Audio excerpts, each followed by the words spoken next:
Ngayon ganito, walang may tutulong or hindi malulutas ng pag-a-attempt mong mag-suicide yung mga problemang pinagdadaanan mo ngayon, okay? Yung mga bagay na nagawa mo noon, tulad ng pagdadrugs, pagdabarkada, or kung ano man yung mga sinasabi mong masamang bagay na nagawa mo, kalimutan mo na yon kasi wala na tayong magagawa doon, di ba?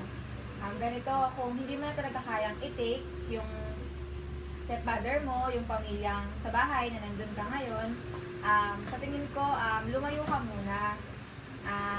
Pumunta ka sa lugar na kung saan makakapag-isip ka, kung saan makakalimutan mo lahat ng problemang pinagdaanan mo, parang magsimula ka ulit. Kasi okay na nakisama ka, minahal mo sila, pero siguro, eto na yung time para isipin mo naman yung sarili mo. Kasi, para malaman mo or mahanap mo ulit kung ano talaga yung sense ng buhay mo, kung bakit ka nandito sa mundong to, di ba? And, na dun, friend.